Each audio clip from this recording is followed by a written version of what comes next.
Sakalam karunam samayadipate akilam karunam. Namaskaram. Good morning, everyone.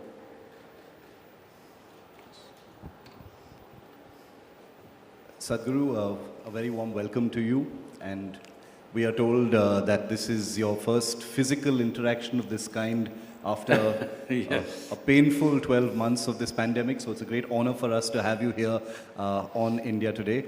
There are very many issues that we'd like to speak to you about, and I'm going to admit right at the start that given the limited time we have, I had to do an elimination process of the things that I really wanted to ask and the things I possibly couldn't ask because of time. But I'd like to start, Sadhguru, by asking you about the journey you made during the pandemic in the United States amidst this historic challenge that faces the world.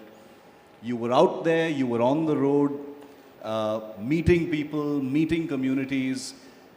Tell us what that was like, because this was at a time when the world was in lockdown. What made you go out there under all these conditions and get out onto your motorcycle and out onto the road? See, it's almost 20 years ago when I had a certain encounter with a Native American being or a person in a certain way. What I saw there, what was happening with that life, probably is one of the most painful moments of my life, the way it was, that person's life. So, since then I've been trying to find out more about them and do all that.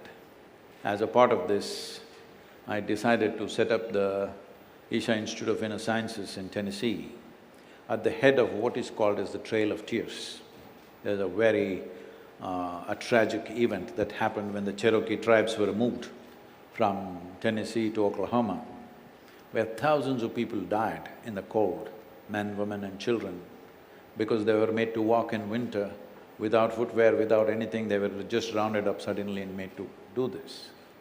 So I set up the institution at the head of Trail of Tears, and we've been doing a lot of work to mitigate this situation.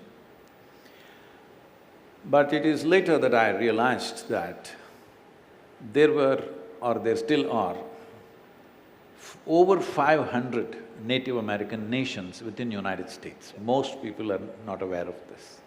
And these 500 nations have 500 different languages, their own spiritual processes, their own practices and variety of things.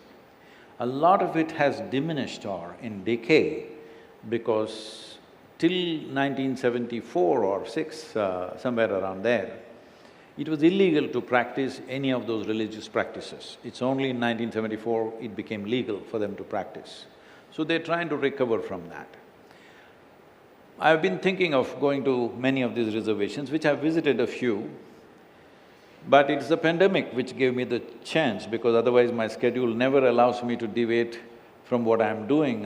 From the moment I land in United States, the day I land, if I land in the morning, evening there'll be a public event. The day I'm leaving, there'll be a public event, I finish and go straight to the airport. This is how it is.